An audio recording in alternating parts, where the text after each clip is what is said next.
Welcome back, weary hearts and wandering minds. I'm Lou, and now begins your moment of calm and wonder. Step closer, and let's dive together into this magical experience. Pause. Tonight, you are not just listening to a story. You are inside it. You are the one walking through the quiet corridors of an ancient school of magic, where every stone remembers a name, and every shadow holds a secret. Take a slow breath in and out. Pause. You are Lara. The night has fallen completely over the castle. Outside, the sky is a deep velvet blue, speckled with stars that seem closer than usual, as if the heavens themselves have leaned in to listen. Inside, the school of Hogwarts sleeps. You feel it, the hush, the soft, heavy silence that only comes when lessons are over. Laughter has faded, and even the portraits have grown tired of talking. You sit on the edge of your bed in the dormitory, fingers loosely wrapped around a worn blanket, watching the dim glow of the last candle flickering on your bedside table. Its flame trembles, like a small heart trying to decide if it should keep beating or finally let itself rest. But you cannot rest. Pause. Something is calling you tonight. It is not a sound you can name. It is more like a feeling tugging gently at the inside of your chest, a quiet pull just behind your ribs, whispering that you are meant to be somewhere else. You close your eyes for a moment. You listen. Beneath the silence, you can almost hear echoes. Soft laughter that does not belong to this hour, the clink of glass vials, pages turning, and a voice you have never heard, yet somehow miss. You open your eyes again. The candle gives one last shiver, then dies. Pause. The dormitory disappears into shadow, but you are not afraid. Instead, a strange calm settles in your bones. You swing your legs over the side of the bed, your bare feet touching the cold stone floor. You wrap your robe around your shoulders, pulling the fabric close, as if you are hugging yourself. You know this is not a night for sleep. This is a night for answers. And without fully understanding why, you step out of the dormitory and into the corridor. Pause. The corridor is almost completely dark. Only a few lanterns burn with a faint golden glow, just enough to paint gentle halos along the walls. The air is cool, and each breath you take feels like a slow sip of still water. You walk. Your footsteps sound soft against the stone, like distant heartbeats, steady and rhythmic. You notice how the castle changes after midnight. During the day, it is busy and loud. Books under arms, robes swishing past, cauldrons bubbling, owls swooping through the air. But now the school feels like a living creature in deep sleep. The walls seem to breathe. The staircases creak in slow, drowsy shifts. Somewhere far away, a clock chimes once, gently, as if careful not to wake anyone. Except you. You are already awake. Pause. As you move along the corridor, you pass by tall windows framed in dark stone. Outside, the school grounds lie quiet and silver under the moonlight. Fields, towers, distant trees, all draped in a soft, bluish glow. For a brief moment, you press your fingertips against the cold glass and feel the thin barrier between you and the night. You wonder if the stars are watching you, if they know your name, if they understand this restless ache in your chest, this longing to know more, to be more, to understand more. You are not just looking for knowledge, you are looking for wisdom. And that is why tonight you are awake when everyone else sleeps. Pause. Your mind keeps returning to a rumor you heard earlier that week. A whispered conversation in a corner of the library. A mention of an old potion, so old that it no longer appeared in any official curriculum, passed from generation to generation like a secret. A potion said to bring clarity to the mind, to open the inner eyes, to deepen understanding of life itself. An ancient recipe for wisdom. You are not sure you believe it, but that is the thing about you. You cannot easily ignore a door once you know it exists. You may not open it right away, but the knowledge that it is there keeps you awake. Tonight, that invisible door has drawn you out of bed. Pause. You turn a corner and pause. There, at the end of the corridor, a soft light spills out from a massive archway. It flickers gently, like a handful of small stars breathing in the dark. You recognize that archway. You know where it leads. The Great Hall. Your heart beats a little faster, not with fear, but with the quiet excitement of someone stepping into a chapter they did not expect to live. You move toward the light. Pause. As you cross the threshold, the world opens. The Great Hall stretches before you, vast, echoing, and almost empty. Long tables lie quiet and bare, their surfaces polished by years of stories, meals, celebrations, and tears. Above, the ceiling rises high, melting into shadow, as if the night sky itself has stepped inside. What little light remains comes from candles floating in gentle clusters, their flames steady, warm, and soft. The air carries a faint scent of old wood, spices from dinners long past, and something sweet you cannot quite name, like the memory of laughter. But you are not alone. Pause. At the far end of the hall, near the teacher's table, someone sits in a large wooden chair. A tall figure, broad-shouldered, wrapped in a thick coat that looks as worn and loyal as an old friend. His hair falls in waves around his face, and his beard, wild but gentle, gives him the air of someone who has lived many stories and still carries space in his heart for more. You know this figure. Everyone in the school does. Hagrid, keeper of keys, guardian of creatures, and in a quiet way, a guardian of hearts that don't quite fit in the usual places. He lifts his head when he hears your footsteps.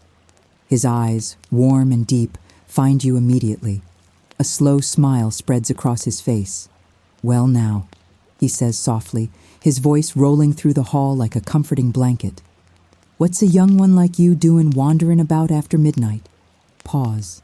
You hesitate for a moment, suddenly aware of how small you look in this enormous room, how young you must seem in the presence of someone who has watched generations come and go. Still, you step closer. "I couldn't sleep," you admit quietly. Your voice sounds honest, a little fragile, like a candle flame trying not to go out. Hagrid studies you for a moment, and you feel that he does not just see your face. He sees your restlessness, your questions, your hunger for something deeper than simple answers. "You've got that look," he murmurs, half to himself, half to you. "What look?" you ask. He chuckles softly.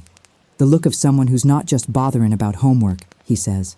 "Someone whose head and heart are both too full to lie down quiet." Pause. You stand a little closer now, the candlelight painting soft lines of gold across his features and across your own hands. There is safety here, you realize. Not the safety of rules and schedules, but the safety of being understood without needing to explain everything. You take a breath. "Hagrid," you begin, feeling the weight of your words before you even speak them fully. "Have you ever heard of a potion, an old one, that makes a person wiser?" The hall seems to listen with you. Even the candles hold their breath. Hagrid's expression shifts, not into surprise, but into something like recognition. "Ah," he says slowly, "that old story." Pause. He leans back in his chair, the wood creaking softly beneath his weight.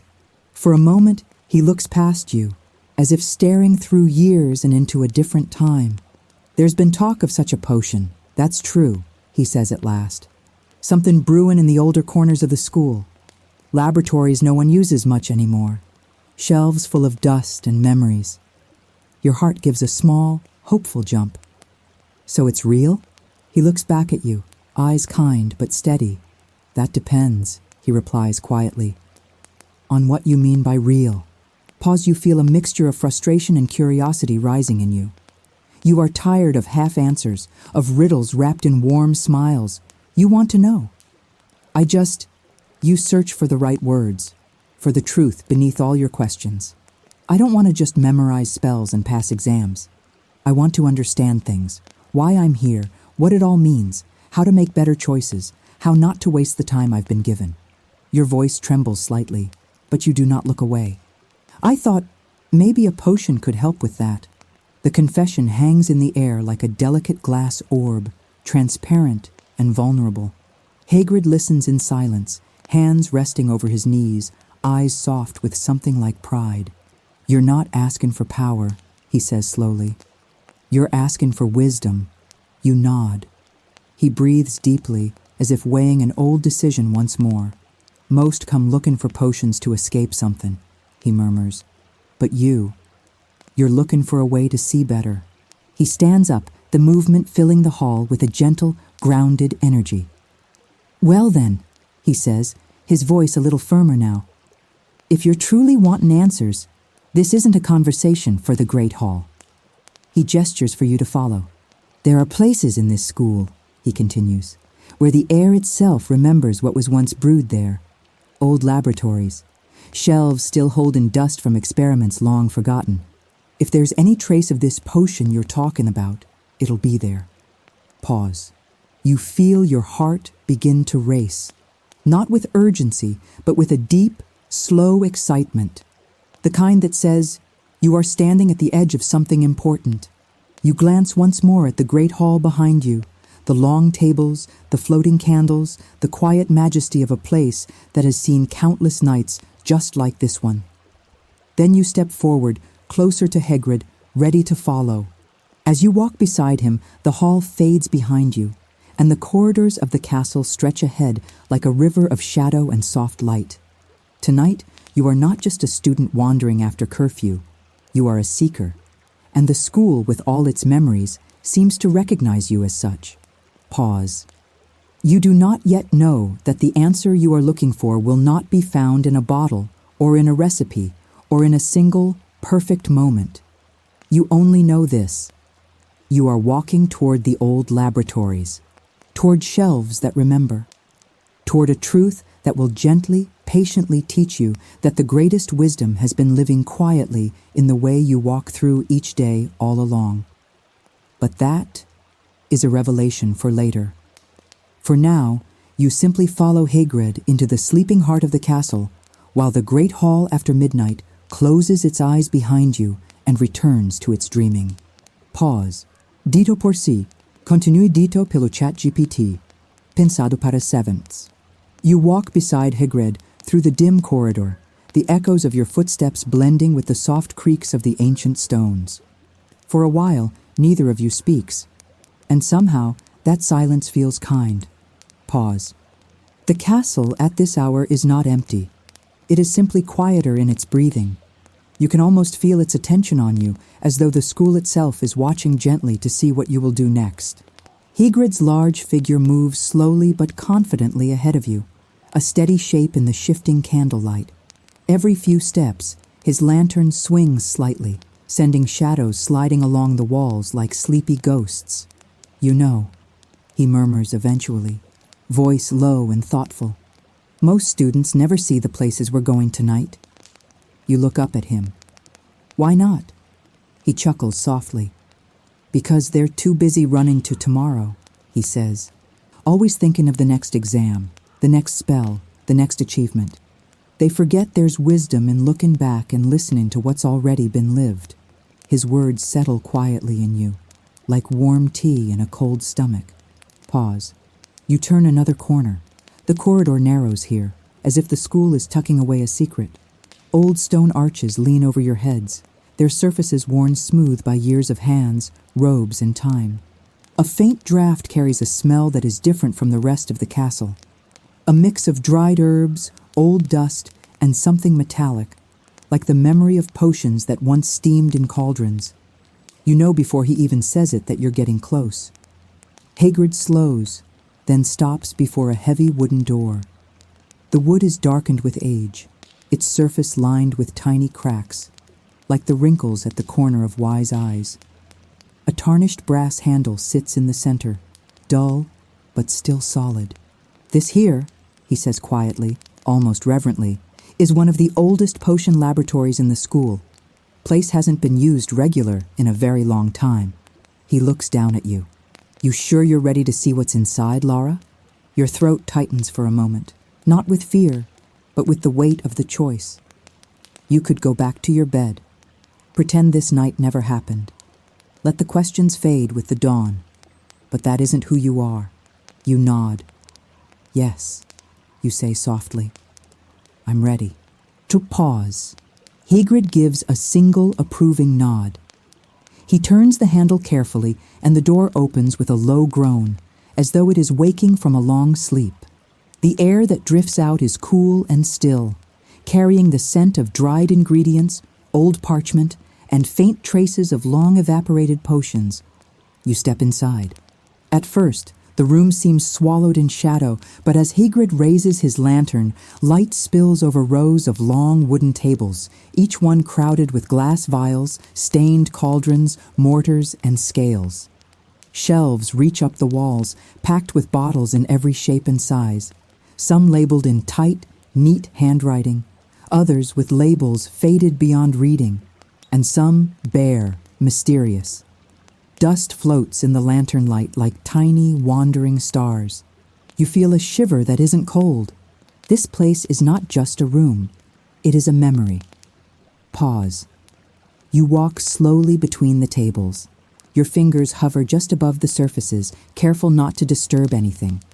You can almost imagine the room in another time. Cauldrons bubbling, students murmuring as they mix ingredients, someone laughing too loudly, another leaning over a book with fierce concentration. The air still carries faint echoes of that energy. You can feel it. It's as if the laboratory remembers every experiment, every mistake, every small triumph that once filled its space. You pause beside a table where a book lies open, its pages yellowed and curled at the edges. The ink has faded but not disappeared entirely. You lean closer. There are notes in the margins, little questions, arrows, exclamation marks. Someone once cared very deeply about what was written here. You trace the empty air above the page with your fingertip, as though greeting the ghost of a student who studied long before you. Pause. You feel it, don't you? Hagrid's voice comes softly from behind you. You nod without looking away from the book.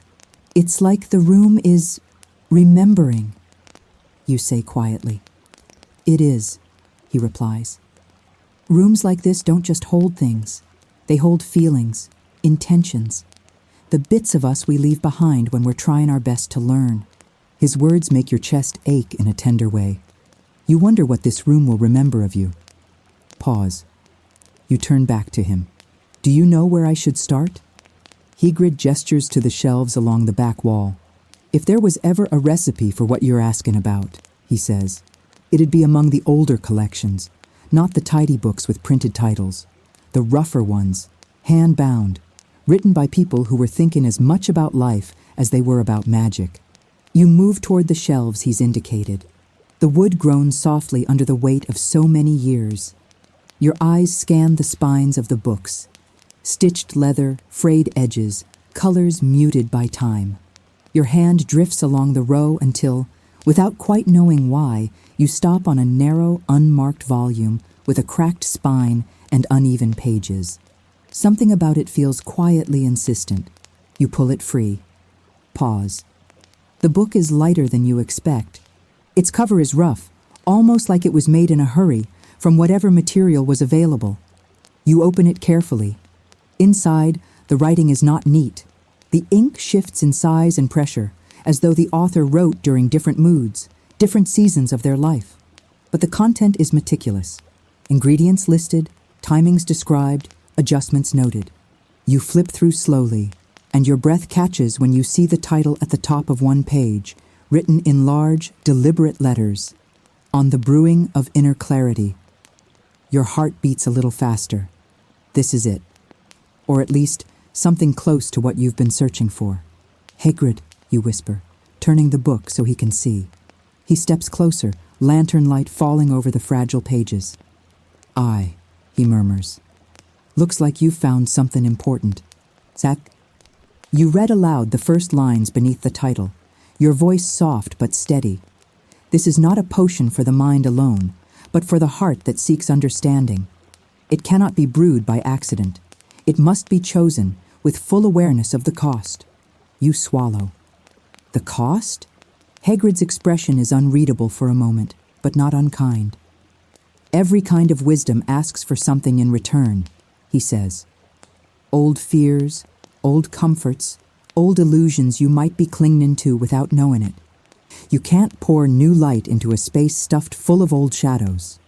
His words land heavy and gentle at the same time. You look back at the book.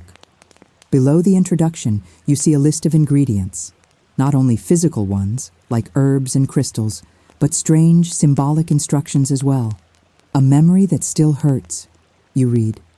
A truth you've been afraid to admit, and a promise you are willing to make to your future self. You go quiet. This is not just a potion. It's a mirror. Kisham. You move to one of the empty tables. The book feels right in your hands, as though it has been waiting for you. You set it down gently, the lantern placed beside it, casting a warm circle of light over the words. Do you think it works? You ask Hagrid. He takes his time before answering. Depends what you're expecting it to do, he says finally. Some folks want a potion to give them all the answers, neat and tidy. He shakes his head. That's not how real wisdom works. It doesn't hand you a map for every road. It helps you walk more honestly, more awake, through whatever road you're already on. You let those words sink in. So this potion doesn't create wisdom, you say slowly. It just brings it to the surface? He smiles. Something like that. Maybe it doesn't even do anything on its own. Maybe it just gives you a reason to sit with yourself long enough to hear the answers that were buried under noise. Pause. You look back at the ingredients list. A memory that still hurts. A truth you've been afraid to admit. A promise to your future self. These are not things you can pluck from a shelf.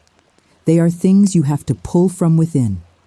The thought is both frightening and comforting, because it means that what you seek is not outside of you, waiting in some unreachable place.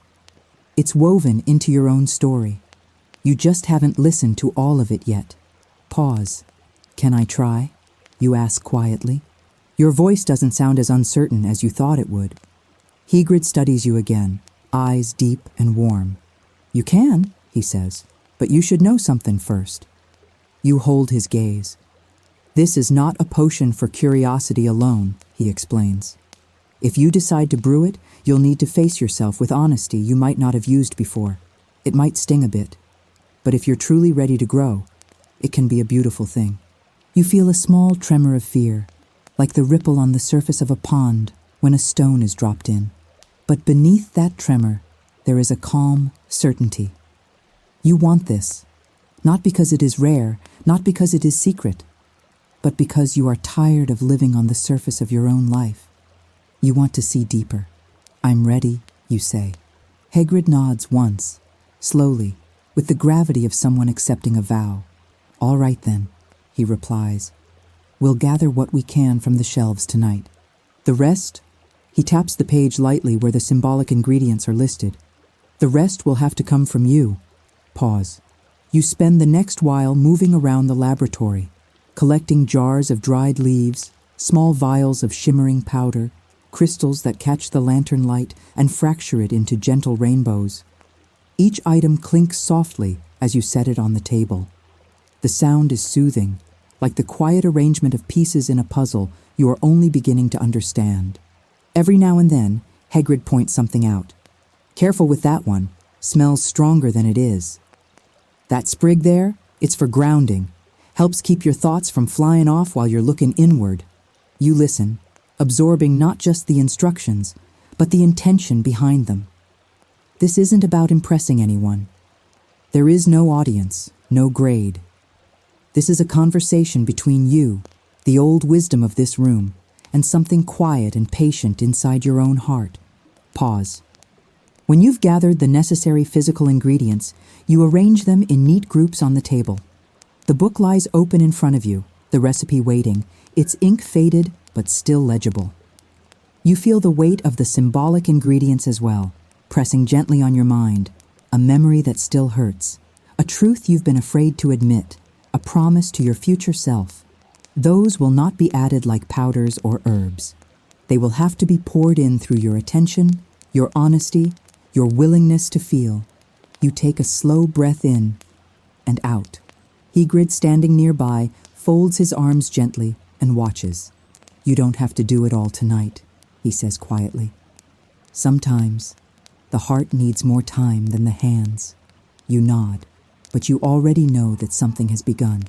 Whether you brew the potion tonight or not, you have stepped into a space where you can no longer pretend you are not seeking. You are. And seeking is the beginning of every real transformation. Pause. You rest your hands on the edge of the table, feeling the old polished wood beneath your palms. You close your eyes for a moment, and in the darkness behind your eyelids, you see flashes of your days, sitting by the windows in the common room, watching the sky and wondering if you're doing enough. Trying to laugh with others, but feeling slightly apart. Lying awake at night with questions that no one seems to have time to answer. You feel the sting of certain moments. Things you said or didn't say, times you doubted yourself, times you chose to shrink when you wanted to stand tall. Those may be some of the memories that still hurt, the recipe asks for. You open your eyes again. The laboratory is still there, solid and real. Hagrid is still there. The book is still open. And somewhere deep inside, you feel a new resolve forming. Quiet, steady, like the first light before dawn. You are not just going to brew a potion. You are going to learn how to meet your own life with gentler, clearer eyes. Pause. Tomorrow night, Hagrid says softly, as if reading the rhythm of your thoughts. We'll start the first stage of the brew. But tonight, you've done what mattered most. You frown slightly, confused. What's that? He smiles, warm and proud. You said yes. The words fill you with a warmth that spreads slowly from your chest outward, like a cloak being wrapped around your shoulders. You look around the laboratory one more time. The shelves, the tables, the quiet ghosts of laughter and effort that still float in the air. This place, you murmur, it feels alive. It is, Hagrid replies, so long as there's someone willing to listen to what it remembers.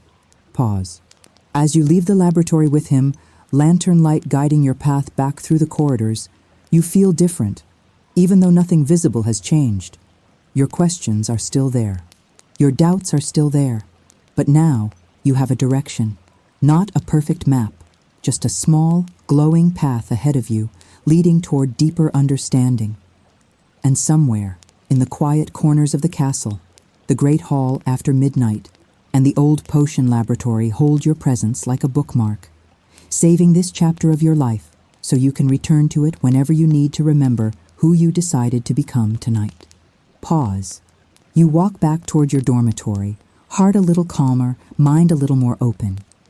You do not yet know what memories you will have to face, what truths you will have to speak inside yourself, or what promise you will make to the person you are slowly becoming. But you do know this. Tomorrow you will return to that laboratory, and with each step you take, you will be brewing not just a potion, but a new way of living each day as if it truly matters. You walk slowly through the quiet corridor, Hagrid's lantern casting a warm halo of light that dances along the stone walls. Every step echoes softly behind you, like a reminder that your path has gently begun to shift. Pause. There is something different in the air now, a subtle hum, a quiet awareness, as though the castle itself has taken note of the choice you made tonight. Not the choice to brew a potion, but the choice to grow. You feel it with each breath, not excitement, not fear, but a gentle pull, like a thread being tugged from deep within your chest, leading you toward something honest and necessary. You don't know what shape that something will take yet, but it no longer frightens you. Pause. Hagrid slows his pace, letting you walk beside him rather than behind. He does not speak. He seems to understand that silence is a companion tonight, not an absence. You glance at him once, studying the calm strength in his stride. He walks like someone who has carried many stories, many students, many quiet midnights like this one. You wonder briefly how many others have followed him through these halls, seeking answers they didn't know how to ask for. You wonder if he sees a little of them in you, or if he sees something entirely new. Pause. You reach a corner where the corridor widens again, opening into a long stretch lined with narrow windows. Moonlight pours through them in silver ribbons, gentle and cold, spilling across the floor like a path made of quiet light. You pause at one window. Your reflection gazes back at you, soft, blurred, lit by moon and lantern glow. You almost don't recognize the expression on your own face. It looks braver, not louder, not more confident, just braver in a quiet way, as if something inside you has begun to stand a little taller. Hagrid stops a few steps ahead, turning to make sure you're still with him. "You all right there?" he asks gently. You nod. "I'm just thinking." His smile warms the air between you. "Good. Most folks run from their thoughts at this hour. You're walking with yours." Pause. You step away from the window and continue walking. The castle feels different now, less like a maze and more like a companion walking beside you. As you move through the dim hallway, you begin to hear faint sounds you hadn't noticed before. The distant creak of a staircase adjusting its weight, the soft squeak of a door shifting in its frame, the whisper of wind slipping through cracks and ancient stone. None of it feels eerie. It feels alive, the way an old forest feels alive, quiet, observant, full of memories that don't belong to you, but welcome you anyway. Pause. "You know," Hagrid says after a while, voice low and thoughtful, "wisdom doesn't always come from books or potions. Sometimes it comes from moments like this. Late nights when you can finally hear your own heart without all the noise." You listen to his footsteps for a moment before asking, "Did you ever try to brew the potion?" Hagrid gives a soft grunt, not annoyed, just reflective. "I did," he says, "long, long ago, when I thought answers had to be earned with ingredients and instructions." You glance at him. "What happened?" He scratches his beard lightly, as if brushing dust from old memories. "I learned something," he replies, his voice warm but tinged with a quiet ache. "That wisdom doesn't come all at once. And it doesn't come only when you're ready. Sometimes it arrives when your life decides you're ready, even if you think you're not." His words settle deep within you, like stones dropped gently into a still pond. You watch the ripples of meaning expand through your chest. Pause. The corridor leads the two of you toward a tall stone archway. Beyond it lies the familiar path back to your dormitory. But tonight, even this familiar space feels changed. It carries the imprint of everything you've done, seen, and felt this evening. Hagrid stops before the arch and turns to you. In the soft lantern glow, his expression is steady and careful, not in a worried way, but in a way that respects the importance of this moment. "Lara," he says quietly, "before we part ways for tonight, I want you to remember something." You wait, hands resting gently at your sides. Wisdom ain't about being perfect, ain't about knowing all the answers. It's about being kind with yourself while you're still learning. You hear me? Your throat tightens unexpectedly. You nod. "I hear you." His smile softens. "Good. Because tomorrow, when we go back to that laboratory, you'll need that kindness. Brewing this potion isn't just about gathering ingredients. It's about gathering the pieces of yourself you've been avoiding." There is no judgment in his tone. Only truth. Truth wrapped in warmth. Pause. You stand there for a moment, letting his words settle, letting the quiet night hold the both of you. Then he lowers his lantern slightly. "You should get some rest now," he says gently.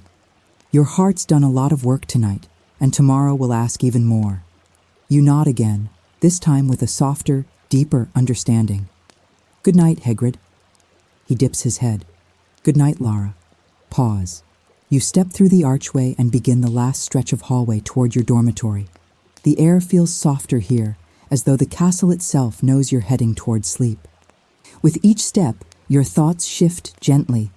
Not loud, not urgent, just soft reflections drifting like feathers. The old laboratory, the faded book, the ingredients waiting on the table, the symbolic tasks you will soon have to face. And underneath it all, a steady truth pulses. You are changing. Not quickly, not dramatically, but quietly, in the way dawn slowly pushes back the night. You don't reach clarity by force. You reach it by presence, by honesty, by breathing through the spaces you once avoided. Tonight, you took the first step, and the castle felt it. Pause. You reach your dormitory door and press your palm against the wood. It is warm, as though the room itself has been waiting for you to return. You slip inside, close the door behind you, and the darkness welcomes you softly. The bed looks different now. Not like a place you're forced to lie awake in, but like a space where you can finally rest, because a part of your heart has begun to loosen. You climb beneath the blankets. Their weight settles gently over your shoulders, and your body sinks into the mattress as though it has been waiting all night to exhale. For the first time in a long while, your mind doesn't run. It drifts. It drifts through moonlit corridors, floating candles, dusty shelves, and the warm, steady presence of a mentor who saw your questions and didn't turn away. You feel sleep gathering at the edges of your thoughts, soft and silver, like mist rolling gently across a quiet field. And before the darkness finally closes in, you hear one last whisper. Not from the castle, not from the lab, but from your own heart. Tomorrow, I will continue. You let that promise carry you into peaceful, deep rest.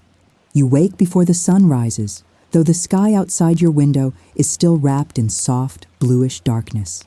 For a long moment, you simply lie there, staring at the ceiling as your thoughts drift to the laboratory, to the book of uneven pages, to the ingredients waiting on the wooden table like quiet invitations. There is a pull inside you again. Not the restless call of last night, but something steadier, warmer. A feeling that says, today matters. Pause. You sit up slowly, your blanket falling into your lap. The dormitory is hushed, filled with the deep breathing of sleeping classmates. Lantern light hasn't yet reached the windows. The castle is still in its own dream, still whispering through its stones. You swing your feet to the floor, your toes curling instinctively at the cold touch of the stone. You wrap your robe around you, not to shield yourself from the temperature, but because it feels like wearing a gentle promise, the promise you made to yourself last night. You take a breath, in, out, and then you rise. Pause. The corridor outside your dormitory is dim, washed in early morning shadow. Only a few candles burn in wall sconces, their flames small and steady, as though guarding the hall in silence. Your footsteps are soft. There is no urgency in your pace, only intention, only presence. For the first time, you notice the murals carved into the stone at certain points in the corridor. Scenes of students casting spells, mixing potions, looking up at the stars. Some are joyful, some are thoughtful, some look almost lost. You pause before one carving, a student sitting alone at a desk, head bent over an open book, while others in the background laugh together. There is something in that student's posture that feels familiar.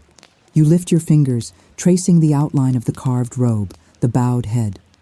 You whisper, as though speaking to a memory. I know how that feels. The stone is cold beneath your touch, yet somehow the moment feels warm. An acknowledgement that someone, long ago, stood exactly where you are and felt exactly what you feel. Pause. You continue walking. The castle awakens gradually, not with noise, but with small shifts. A gust of wind pushing through a window crack, the faint scuttle of a creature in the walls, the creak of beams settling overhead. It is like walking beside a friend who is stretching after a long night of rest. When you reach the turn that leads to the great hall, a soft glow spills across the floor. Not sunlight, lantern light, familiar, steady. Hagrid is already there. He stands near the teacher's table, lantern in one hand, a large bundle tucked under his arm. Perhaps supplies, perhaps tools, perhaps something else entirely. When he sees you, his smile blooms across his face, warm as a crackling hearth. "Mornin', Lara," he says, voice rough from sleep but gentle as ever. "Morning," you reply softly.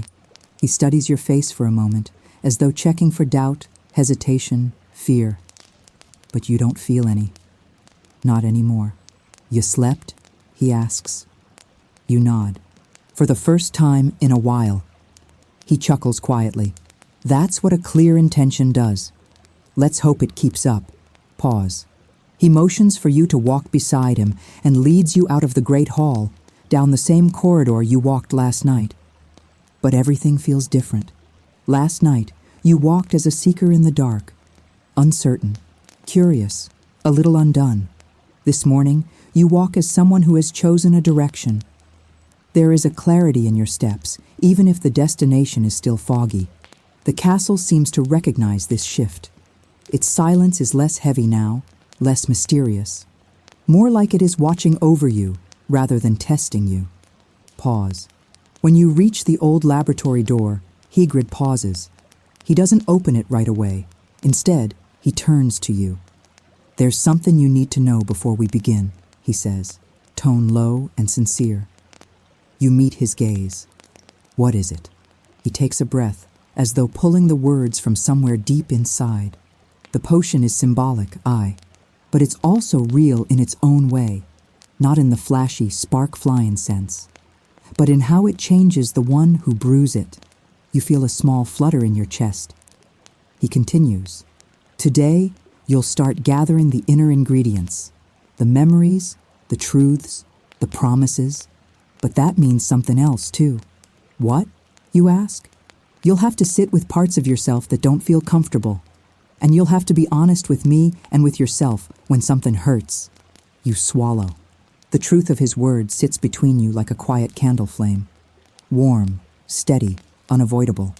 "I can do that," you say, and you mean it. His smile returns, soft and proud. "Aye, that's why you're here." Pause. He opens the door. The laboratory looks different in the morning light. Brighter, dust shimmering like drifting pollen, the shelves clearer, the tables more defined. But despite the light, the room still holds its old soul, its memories, its gentle echoes of laughter and mistakes. You step inside. The air smells faintly of mint, aged wood, and something warm and earthy, as if the room remembers that you were here last night. Hagrid closes the door behind you and sets his lantern on one of the side tables. He places the bundle he brought with him on the central table and unwraps it carefully. Inside are glass jars, fresh water, a small iron cauldron, and a set of mixing spoons, each carved from different types of wood. You take a step closer, your eyes tracing each item with quiet fascination. Hagrid notices. "These tools ain't special 'cause of magic," he says. "They're special 'cause of who used them before. Students who brewed things with their whole hearts, some with hope, some with fear, some looking for answers, just like you." You run your fingers gently along the curve of the cauldron's rim. It is cool, smooth, faintly worn. "How do we start?" you ask. Hagrid nods toward the open book on the table, the same one from last night. Its pages look even older in the sunlight streaming in through the narrow window. "We start," he says, "by preparing the foundation. Before any memory, any truth, any promise, you need one thing first." You lift your gaze. "What thing?" He looks at you gently. "Stillness." Pause. You blink. "Stillness?" He nods. You can't pour wisdom into a heart that's churning too fast. You need to settle your spirit first. Let the noise quiet. Let the questions breathe.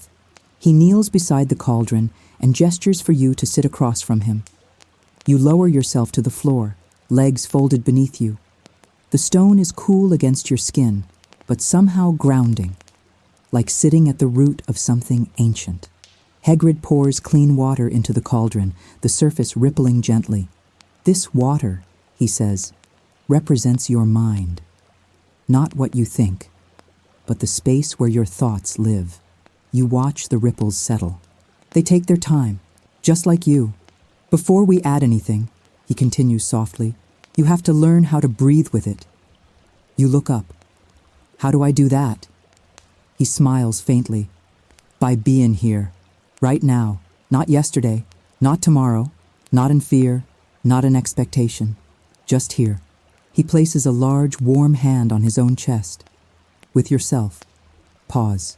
His words move something inside you. You close your eyes. Your breath steadies. Your shoulders drop. For the first time in a long while, your thoughts begin to slow. Not vanish, not disappear, just soften. Like waves pulling back from a shore to reveal what lies beneath. You feel the stillness. Not perfect, not complete, but beginning. A place inside you that is quiet, gentle, and honest. When you open your eyes again, the water in the cauldron is completely still, clear, reflective, waiting. Hagrid watches you with warm approval. That's the first step, he says softly, and you've done it well. A soft swell of pride warms your chest. Not the loud kind, the quiet kind, the real kind. Pause. Now, Hagrid continues, we can begin gathering the first inner ingredient. You straighten a little. Which one? He taps the page in the old book, right beside the first line. A memory that still hurts, you whisper. He nods. But don't rush it. You don't need to tell me yet. You don't even need to choose it yet. He gestures toward your heart. You just need to let yourself remember without running away. The thought sends a soft tremor through you. Not fear, but the sense of standing on the edge of something important. You look down at the still water, your reflection gazing back. Soft, unsure, but present. You take a breath. In, out. And you let yourself feel the past begin to stir gently within you. Not crashing, not overwhelming, but rising like a distant tide you are finally ready to face. Hagrid doesn't push you. He simply remains beside you. A steady, grounding presence, letting you move at your own pace. And in that quiet laboratory filled with the scent of old herbs and the dust of forgotten moments, you realize something true. You are not alone in this. You don't have to be.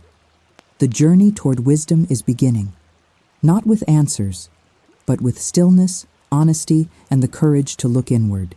You sit there for a long moment, kneeling before the quiet cauldron, watching your reflection tremble softly on the water's surface. It feels like looking into a window, not of the present, but of everything you have carried until now. Hagrid remains beside you, silent, steady, letting the room breathe around the both of you. Nothing rushes, nothing demands, nothing forces you forward. This is what stillness feels like, not emptiness, but a gentle clearing where truth can walk without fear. Pause. You inhale slowly.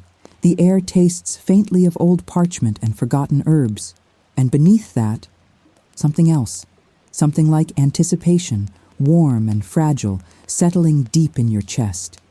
You let your gaze soften on the water, and just like that, memory begins to rise within you like ink dissolving into a glass of clear liquid.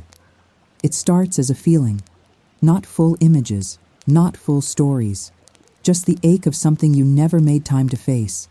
Your throat tightens, but you don't look away. Hagrid watches you gently, not intruding, not guiding, just present, the way a lantern is present on a dark path. You're doing well, he murmurs softly, as though speaking to a candle flame he doesn't want to disturb. You nod, even though your eyes remain fixed on the still surface. What do I do? Your voice comes out quieter than you expected, like someone speaking from the inside out. You let the memory show itself, he says. And when it does, you don't run. You stay, that's all. Just the thought of staying makes your heart beat louder in your ears. But you know he's right. You've avoided certain thoughts for so long that even turning toward them feels like stepping into cold water. Still, you stay. Pause. Finally, the memory takes shape. It is a small moment, almost insignificant on the surface, but heavy in the heart. You see yourself younger, sitting at a desk by a tall window. Books stacked around you. Quills and parchment scattered like broken wings. Voices echo faintly in the corridor outside. Students laughing together, moving as though life fits easily around them. You sit alone. Your shoulders are tight, your back stiff, your fingers holding a quill that trembles slightly. You remember this feeling, the ache of not belonging, the quiet belief that everyone else seems to understand something you somehow missed. Hagrid watches your face as it softens, as your breathing deepens, as the memory settles like dust on old shelves. "That one," he says gently. "Hurts, doesn't it?" You swallow. "It does, more than I thought it would." "Aye," he replies. "The quiet ones always do. Sometimes the smallest moments carve the deepest places in us." Pause. Your reflection wavers again, as though the water is listening, holding your memory with careful hands. "What do I do with it now?" you ask, your voice trembling just slightly. Hagrid reaches for a small glass vial filled with a pale, shimmering powder. He places it in your hand. "This," he says, "is for acknowledgement. Not forgiveness, not erasing, just saying, 'I see you, I know you hurt, and I won't ignore you anymore.' That's all a memory like that needs." You close your fingers around the vial. It's warm, unexpectedly warm, as if touched by someone who once held their own pain with tenderness. Hagrid gestures toward the cauldron. When you're ready, you add it, not to fix the memory, but to honor it. Your breath comes slow and steady. You lift the vial. You turn it gently. The powder glows faintly in the morning light, and then, with a slow exhale, you pour it into the water. Hastan, the powder touches the surface and dissolves instantly, not sinking, not clouding the water, but spreading like warmth from the center outward. The water remains clear, completely clear, as though it has welcomed your memory and made space for it. Your chest loosens in a way you didn't expect, like something inside you has finally unclenched. Hagrid nods, voice low and warm. That's the first inner ingredient. And you did it braver than most. You look at him. Does the pain go away? He tilts his head. "Pain ain't a stain, Lara. It's a teacher. It stays until you've learned what it came to teach. What did mine come to teach?" He smiles softly, knowingly, that you were never meant to fit into every room. But the rooms meant for you are waitin'. Your eyes sting, not with sadness, with recognition. A truth you've always felt, but never heard said aloud. Pause. Hagrid sits back, stretching his legs forward on the stone floor. "Now," he says gently, "comes the second inner ingredient." You glance at the book. Your heart thuds gently. "A truth I've been afraid to admit," you whisper. "Aye," he replies, "but not today." You blink. "What? Why?" He smiles, but with tenderness, not avoidance. "Because wisdom ain't gathered by rushing. Today, you worked with a hurt. Tomorrow, your heart will be ready for a truth." Your body softens in relief, as though someone has loosened a too tight knot in your chest. Hagrid rises slowly, offering you a hand. You take it, letting his strength lift you gently to your feet. "You did good today, Lara. Real good." You look at the cauldron, the clear surface reflecting the softened version of your own face. "Does the potion feel different now?" He nods. "It's begun." You breathe in softly, letting that truth settle through you like warm tea. "Come on," Hagrid says, picking up his lantern. "Let's get some breakfast in you. Your heart's done enough work for one morning." You smile, a small, honest, grateful smile, and follow him out of the laboratory. As the door closes behind you, you look back once, just long enough to see the last glimmer of shimmering powder still swirling at the base of the water. A memory honored, seen, no longer ignored. The first step of wisdom taken. And as you walk beside Hagrid toward the waking halls of the school, you feel it clearly. You are lighter. Not empty, just lighter in the places where you were once heavy. Tomorrow, you will face the truth. But today, you walk with gentler feet and a heart that has learned how to stay. The rest of the morning drifts by in a soft haze of quiet thoughts. Even as you walk beside Hagrid toward the great hall, You feel the echo of what happened in the laboratory. That small, trembling memory finally seen, finally honored, finally allowed to breathe. Your steps feel lighter. Your chest feels warmer. And the castle feels more familiar than ever. It's as though the walls themselves recognize the shift inside you. Pause. The great hall is just beginning to wake. Candles brighten in slow waves along the floating chandeliers, casting honey-gold swirls of light across the long wooden tables. A few early students linger around bowls of porridge and mugs of steaming tea, their voices soft and sleepy. You slip onto a bench at the edge of the hall. Hagrid sits across from you, pouring tea into 2 chipped ceramic cups. You wrap your hands around yours, letting the warmth soak slowly into your palms, then deeper into your chest. "You're quiet today," Hagrid says with a soft smile, lifting his cup toward you. You return a small nod. "I'm thinking." "Aye. Thinking can be a good friend when you let it talk." You breathe in the scent of the tea, herbal, calming, earthy. It reminds you of something you can't quite name, like a memory half buried in the folds of time. You sip. Warmth spreads through you. Pause. As the hall fills gradually with chatter, you find yourself watching the other students. The way they laugh, the way they rush, the way their lives seem full in ways you don't always understand. But instead of the old ache, the one that pressed against your ribs in lonely moments, there is something gentler now. A recognition that your path is different. Not lesser, not empty, just yours. And that alone feels like the beginning of wisdom. Hagrid watches you, as if he can see the shape of your thoughts before you speak them. "You're learning already," he says in that warm, gravelly voice. "Learning what?" "That there's more than one way to belong." You blink, not expecting the words to hit so deeply. But they do. They settle like sunlight into places you didn't know had grown dim. Pause. After breakfast, Hagrid excuses himself to tend to morning duties, but not before placing one large, careful hand on your shoulder. "Walk a bit today," he says. "Not to hurry, just to notice." To notice what? Whatever speaks to you. And with that, he leaves the hall, lantern swinging lightly at his side.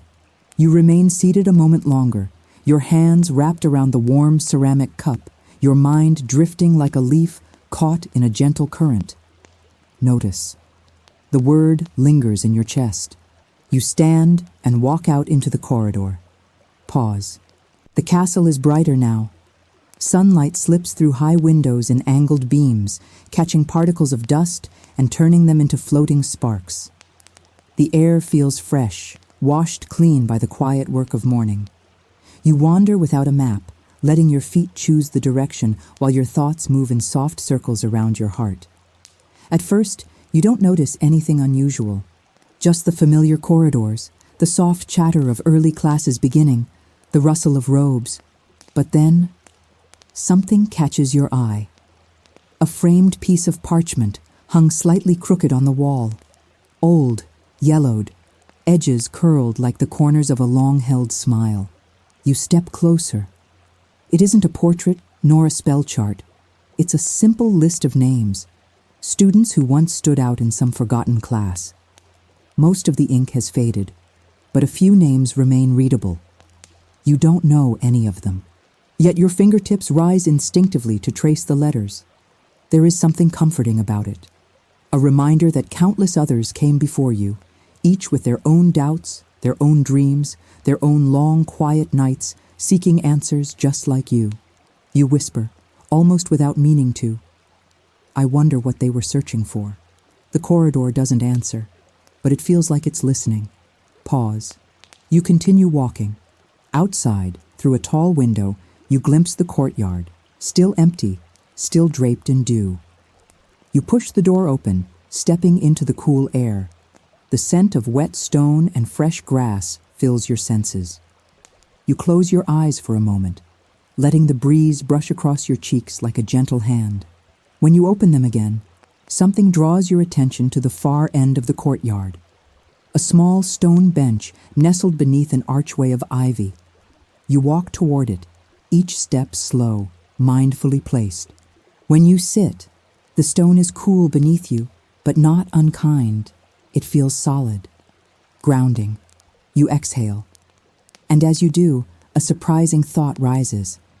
Maybe the truth I've been afraid to admit isn't about others. Maybe it's about myself. Your chest tightens, not painfully, but with the weight of recognition. You have always been good at hiding the gentlest, truest parts of yourself. Not because they are shameful, but because they feel vulnerable, tender, easily misunderstood. You know this. You've always known this, and yet, you've never said it aloud, not even to yourself. Pause. You lean forward slightly, elbows resting on your knees, fingers laced loosely together. The day around you is quiet. A single bird sings somewhere in a distant tower.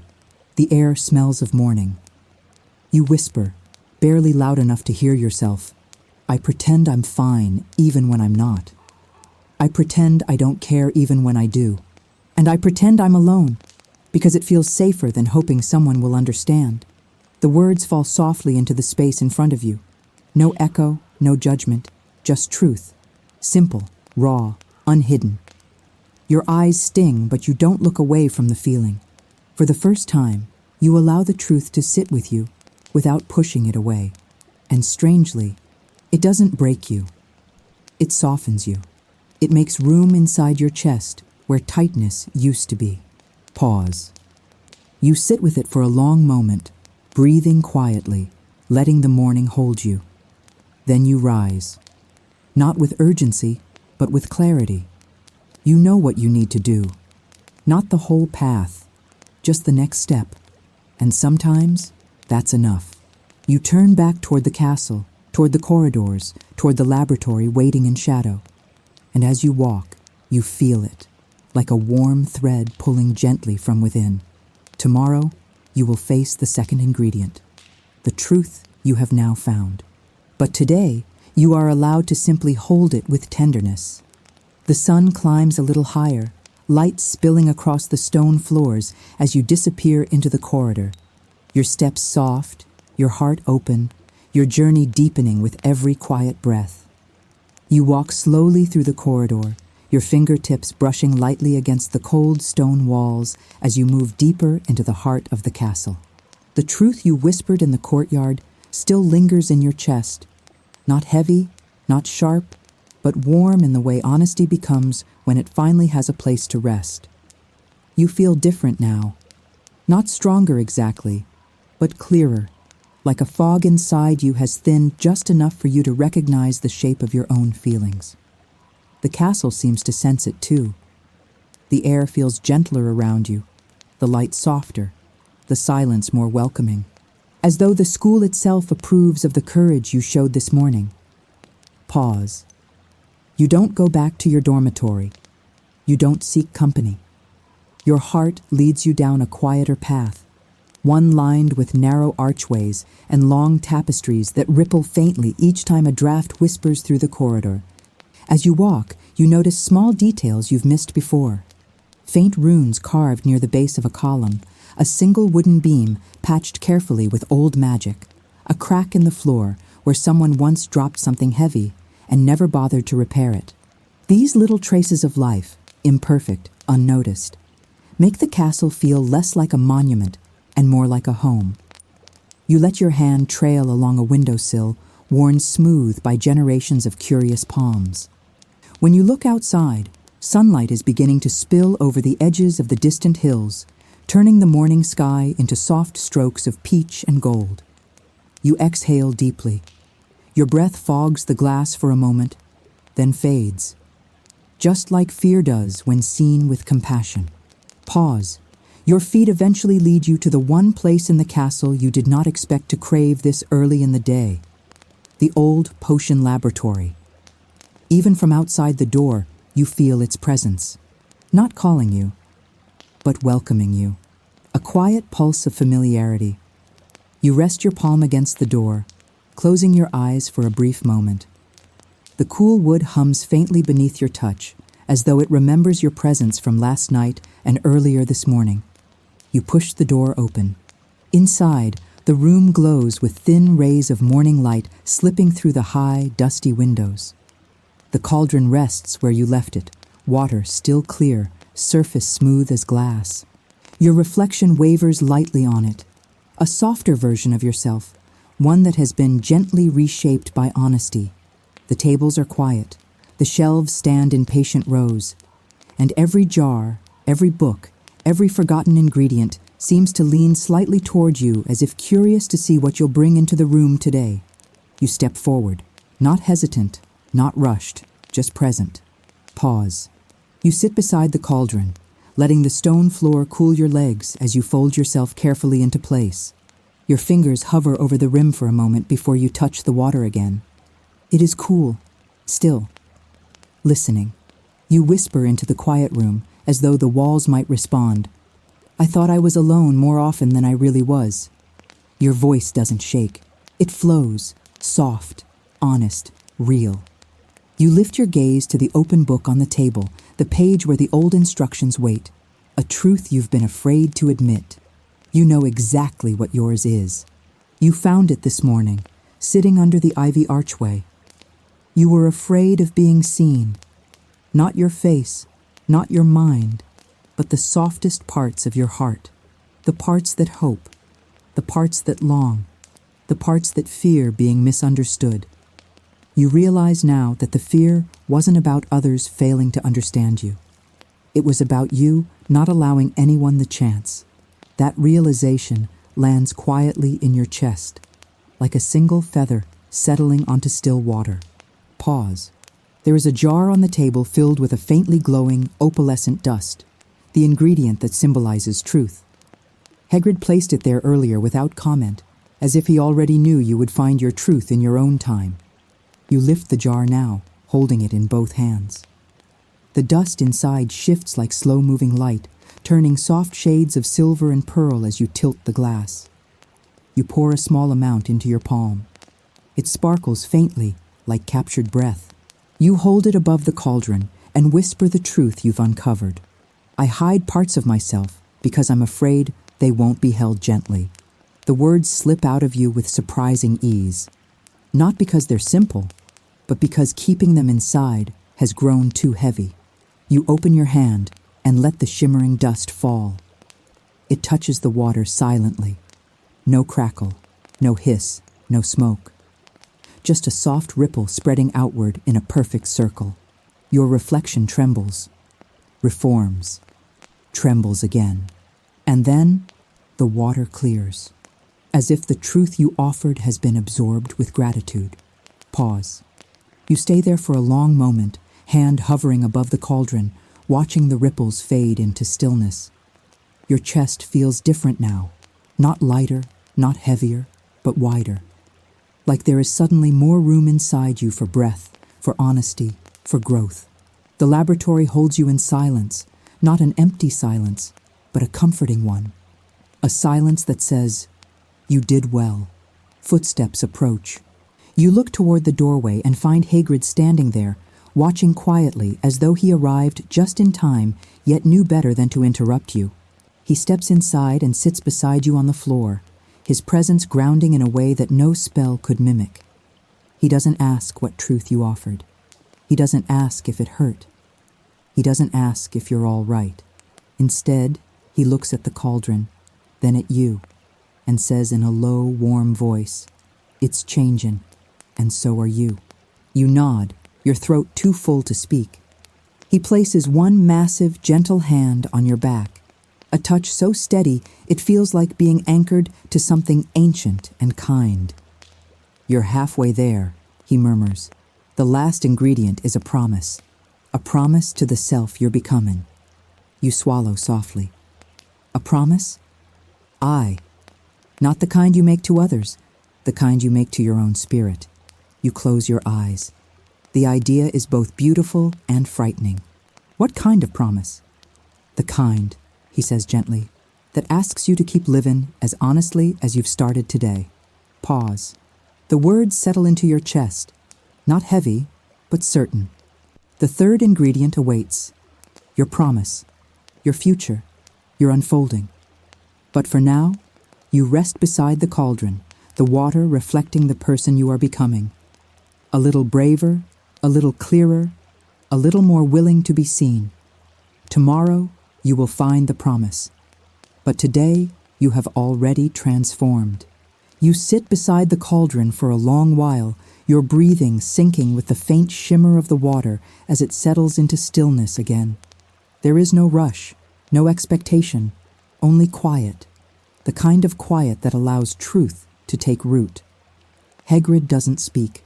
He stays beside you, letting the silence settle gently around the two of you like a warm cloak. Eventually, you lift your eyes toward the shelves. Those old, patient shelves lined with ingredients that once meant everything to someone else. You notice how each bottle seems to lean ever so slightly forward, as if waiting for the next chapter of your heart. You exhale slowly and stand. Your knees protest, but softly, as though even your own body refuses to disturb the calm that has wrapped itself around you. Hagrid rises with you, the movement heavy and sure. You feel it, don't you? He asks, voice low and rough like gentle thunder. You nod. I feel open. Aye, he murmurs. That's what honesty does. Pause. He reaches for the large wooden spoon carved with runes that look older than the school itself. With a slow, deliberate motion, he stirs the water in the cauldron clockwise. 3 times. Nothing dramatic happens. No lights, no smoke, no transformation. But something inside you shifts, softly. A faint warmth spreads through the room, subtle as breath, gentle as dawn.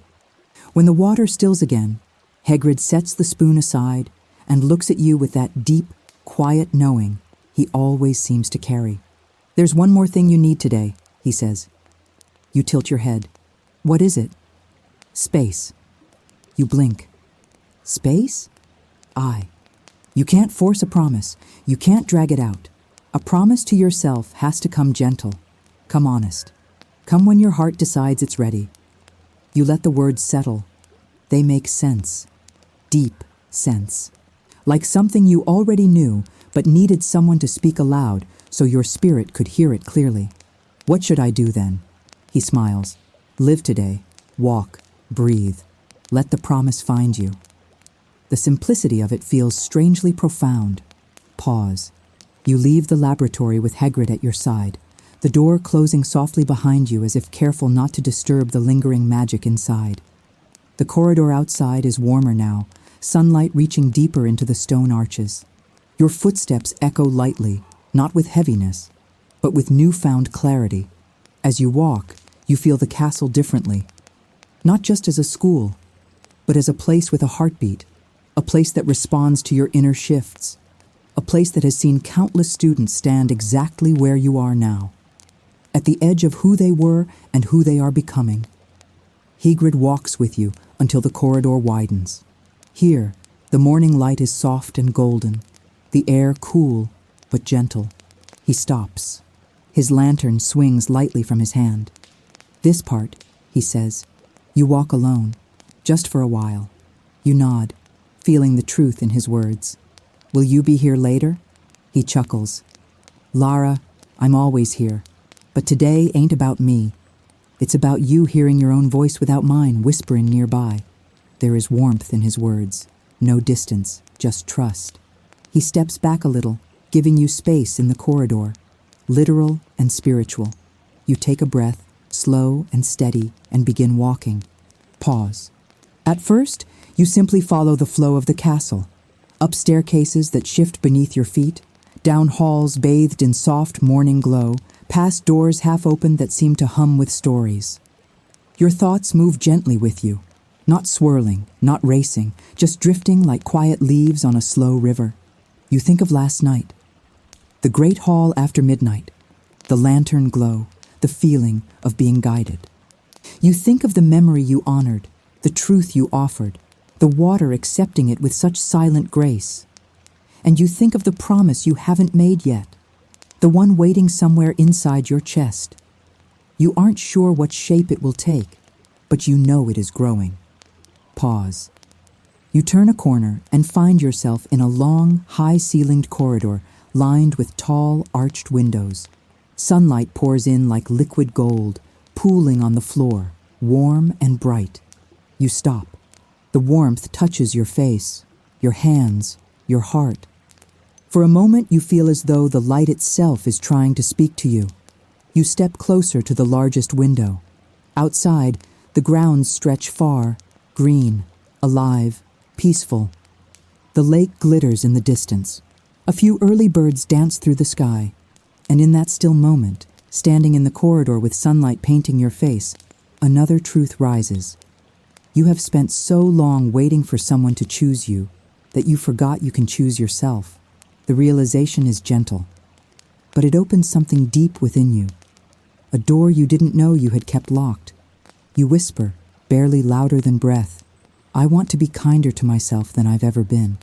The words fall into the light and vanish like tiny sparks. You place a hand on the window pane, feeling its cool surface beneath your fingertips.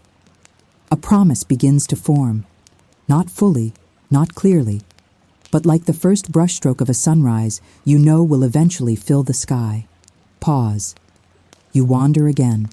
The castle guides you lightly, each corridor like a subtle suggestion, each doorway an invitation. You pass a staircase where two students laugh softly over something written on parchment.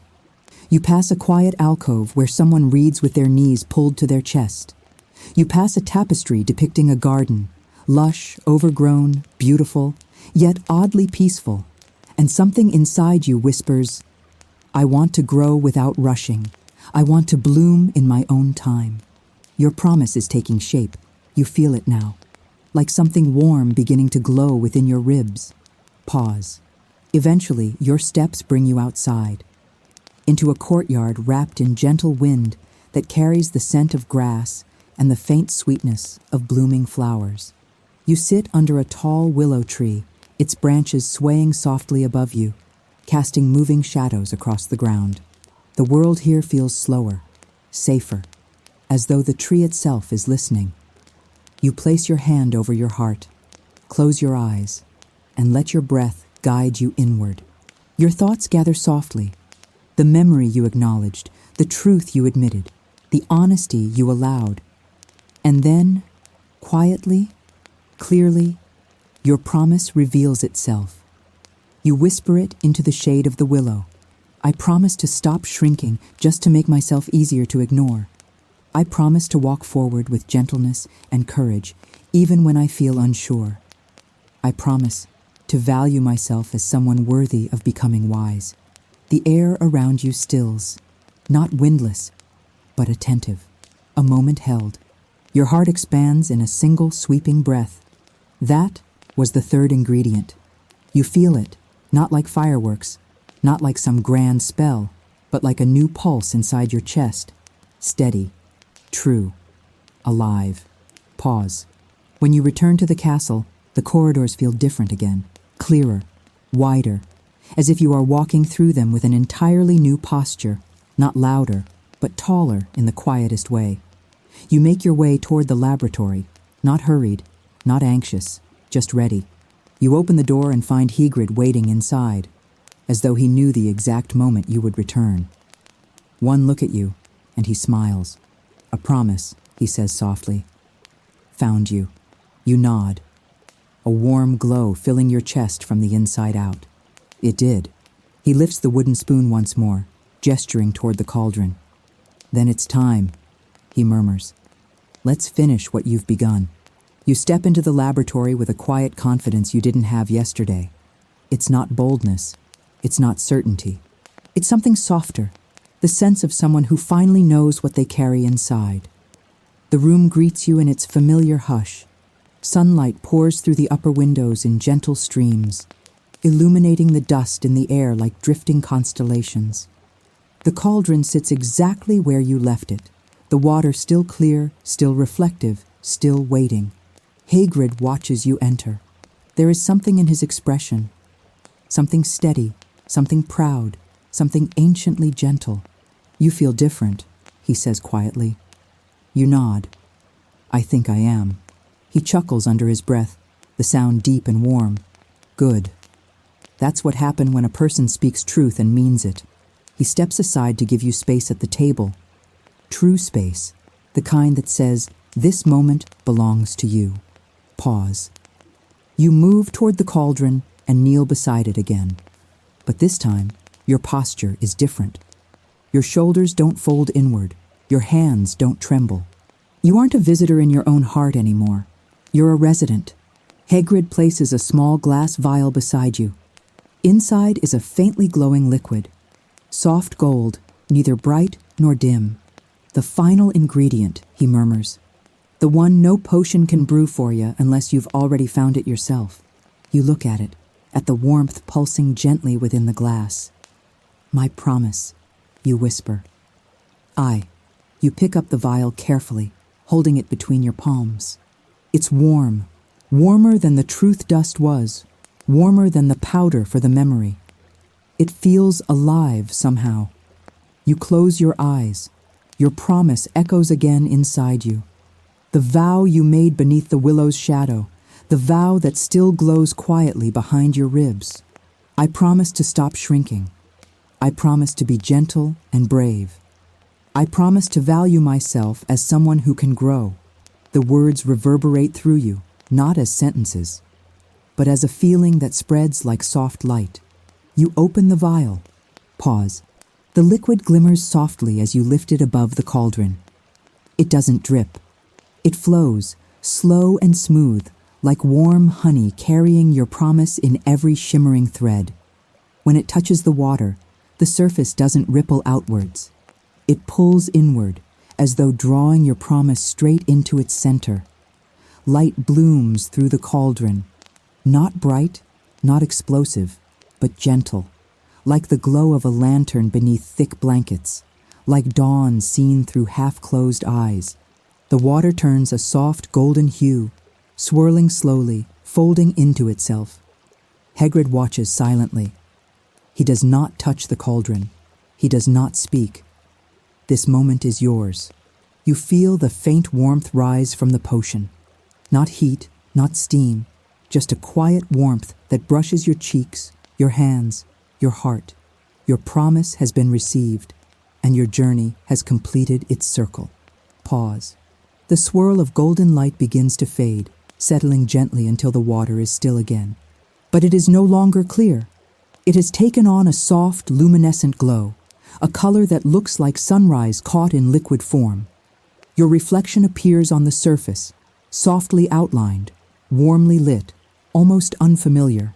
Not because the features are different, but because the way you look at yourself has changed. Hagrid kneels beside you, slow and careful, as though he understands that sacred things have just happened. That, he says, voice thick with quiet wonder, is the completed brew. You swallow, unable to tear your eyes away from the glowing water. Does it do anything? He smiles, a small, knowing smile that reaches all the way to his eyes. It already did. You let his words sink into your chest, not as explanation, but as truth. The potion wasn't meant to give you wisdom. It was meant to awaken what was already inside you. Your honesty, your truth, your promise. The ingredients were never herbs, never powders, never magical liquids. They were you, Oz. The room feels incredibly quiet. Not empty, peaceful. Hagrid rests one hand on the stone floor, his other hand lightly touching the rim of the cauldron. You'll keep changin', Lara, he murmurs. Not because of magic, but because you've stopped hiding from yourself. Your throat tightens. But not in pain. In gratitude, you turn toward him. There are no words you can say that would hold everything you feel. But sometimes, silence says more than language ever could. He nods, understanding everything without needing to be told. Take one last look, he says softly, before it cools. You lean over the cauldron. The golden glow softens around your reflection like a warm halo. You see yourself as you are now, not complete, not perfect, but awake, open, growing. You touch the surface lightly with one fingertip. The warm shimmer ripples gently, then settles again. Your promise lives there now, Safe, seen, held. You inhale, slow, deep, and then you whisper, "Thank you." You don't know if you're speaking to the potion, to the room, to the castle, to yourself, or to the universe. Maybe you're speaking to all of them. Pause. Hagrid rises slowly and offers you his hand. You take it. Your fingers fit differently now, not smaller, not weaker, but steadier. He helps you stand. The sunlight through the window falls across your face as though blessing the moment. "You're ready," he says in a low, certain voice. For what? For your own life. You breathe in sharply, not in fear, but in recognition, because he's right. You are, more ready than you have ever been. He steps aside, gesturing toward the door. The castle waits. The world waits. Your journey waits. But this time, you do not hesitate. You walk toward the door with soft, certain steps, carrying your memory, your truth, your promise, and the quiet wisdom that has begun to bloom inside you. And as the door opens, a warm breeze from the corridor brushes your face, almost like the school itself whispering, "Well done, Lara. Well done." You step into the corridor, leaving the warm glow of the laboratory behind you, and for a moment the entire castle seems to pause, as if holding its breath at the quiet transformation that just unfolded. The air feels different now, lighter, brighter, almost shimmering. You walk slowly, not because you are uncertain, but because your body is adjusting to the way your heart has changed shape inside your chest. Every step feels new, as though you are learning how to move again from a deeper, gentler place. Pause. You let your fingers slide along the stone wall. The surface is cool, solid, comforting. It grounds you. It reminds you that even transformation needs steadiness beneath it. As you walk, you notice something strange. Or maybe not strange, just newly visible. Whispers. Soft, airy, tender. Not voices exactly, more like echoes of past students who once wandered these same corridors, seeking clarity, seeking hope, seeking themselves. You don't hear words. You hear emotion. A student's nervous excitement before a first spell. A heartache tucked away beneath a school robe. A quiet triumph after mastering something difficult. A moment of courage so small it went unnoticed by everyone, except the walls. You realize suddenly, this school remembers everything, not with eyes, with feeling, and today it remembers you. Pause. You turn a corner and arrive at one of your favorite places in the castle. A long hallway lined with floating candles that burn low during the day, creating a soft trail of warm, flickering light. You've walked here hundreds of times, but today the corridor looks different. It feels like a bridge between who you were and who you're becoming. You take a slow step, then another. Your shadow stretches along the stone floor, long and soft, melding with the warm candlelight. You whisper to yourself, without meaning to, "I didn't know. I could feel this way." It's not happiness you feel, not exactly. It's deeper, quieter, more rooted. A peace that comes from finally seeing yourself without flinching. Pause. As you reach the end of the candlelit hallway, you hear the faint creak of a massive wooden door somewhere in the distance. Not alarming.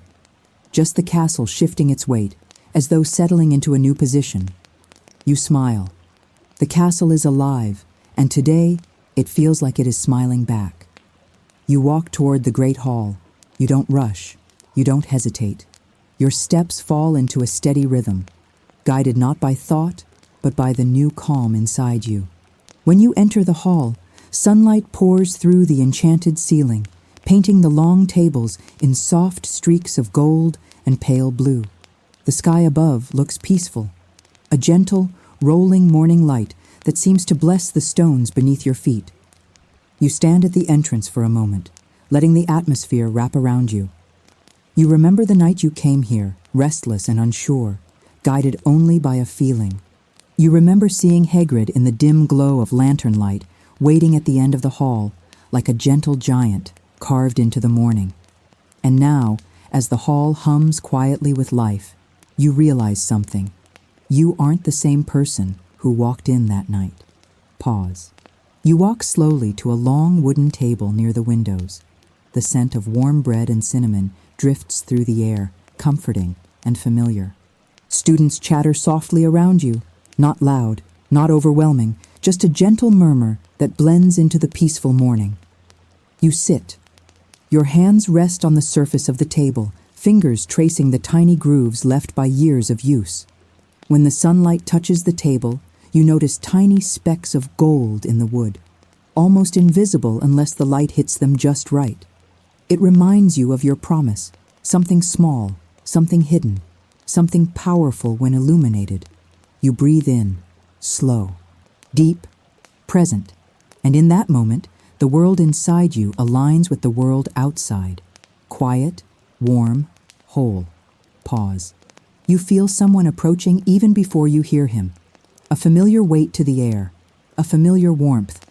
Hagrid walks toward you with a plate of warm rolls in one hand and 2 steaming mugs of tea in the other. He sets them down gently, as though trying not to wake something sleeping inside the hall. "Thought you might be hungry," he says with a soft grin. You smile back, and the smile feels different. Unforced, unhidden, real. "Thank you," you say quietly. He takes a seat across from you, his large frame somehow fitting gracefully into the delicate morning light. After a moment, he studies your face with those deep, warm eyes. "Feels different, doesn't it?" You nod. "It does. Not because magic changed you," he says gently. "Because you allowed yourself to change." The words sink deep. They land in a place that no spell and no potion has ever reached. You take a sip of the tea. It warms you instantly from the inside out. "I didn't realize," you whisper, "how much I wasn't seeing myself." Hagrid murmurs. "Most folks don't." Takes courage to face your own heart. Takes even more to keep it open once you've seen what's there. You breathe softly, letting his words settle like warm sunlight on your skin. And then, quietly, carefully, you ask, "What happens now?" Hagrid smiles, not wide, not playful, but soft and deeply proud. "Now," he says, "now you go live your days with a heart that knows how to stay awake." You blink slowly, the meaning spreading through your chest like soft light. "And the potion?" He looks toward the distant doorway leading back to the old laboratory. "It'll cool," he says, "and return to still water. That part of its work is done." You swallow gently. "And mine?" He meets your gaze. Your reflection flickers in his warm eyes. "Yours," he says, "is just beginning." Pause. The words hold you, wrap around you, fill you with a warmth that feels almost sacred. You sit there with him in quiet companionship, a silence full of meaning, of understanding, of gentle beginnings. And in that stillness, you realize something quietly profound. Wisdom doesn't happen in one night, nor in one dawn. Wisdom is a way of walking, a way of seeing, a way of treating yourself with gentleness and truth. And today, you began walking that way. Pause. A soft breeze drifts through the great hall, carrying with it the faint scent of morning lilies from the gardens outside. You inhale deeply, your chest rises, your spirit rises, and for the first time in a long while, you feel it clearly. You are ready for your life, for all of it, the quiet, the unknown, the beautiful, the difficult, the real. You lift your cup of tea. Hagrid lifts his, a quiet toast to beginnings wrapped inside endings. You take a slow sip, and the morning continues around you. Soft, golden, alive. The morning in the great hall drifts around you like a gentle tide. Soft voices, quiet footsteps, sunlight shifting across polished wood as though time itself is stretching awake. You finish your tea slowly, each sip settling deeper into your body, like warmth sinking into winter-cold hands. Hagrid sits with you a little longer, not talking, not explaining, just sharing the silence with the kind of comfort that doesn't need words. Eventually, he rises from the bench with a low grunt, dusts off his coat, and places one massive hand on your shoulder. You'll find your steps today feel different, he says softly. You'll walk the same corridors, but you'll see things you never saw before. That's what happens when a person finally looks at the world through the same honesty they used to look at themselves. His words settle in your chest like a warm stone. Solid, grounding, impossibly gentle. He gives your shoulder a light squeeze and turns toward the door. "Where are you going?" you ask quietly. He glances back with a small smile. "Work. Creatures don't feed themselves, you know." You laugh under your breath for the first time that day. An easy, soft laugh that feels like mist lifting off a quiet lake. "I'll see you later?" He nods. "Aye. The castle has a way of bringing people together when the time's right." And with that, he leaves the hall. Pause. You remain seated for a moment, watching the sunlight stretch slowly across the floor, watching the dust swirl, watching the tiny flames above the tables flicker as though whispering their own small stories. The air feels alive, alive in a way you've never noticed before. You place a hand gently over your heart, feeling its steady rhythm. Soft, certain, awake. You rise, not because you know where you're going, but because your body moves on its own, guided by a new current beneath your ribs. You walk toward the exit and step back into the corridor. The castle greets you differently now. The walls seem warmer. The portraits seem older in a loving way, as though their eyes have softened. The stones beneath your feet feel more like a path and less like an obstacle. You walk, slowly, deliberately, barely making a sound. You pass alcoves filled with dusty globes, shelves lined with forgotten scrolls, windows that look out onto sunlit courtyards where the morning breeze strokes the grass like a mother's hand. Everywhere you look, there is beauty. Quiet beauty, the kind that hides in small corners, waiting for someone with an open heart to notice it. And now, for the first time, you notice.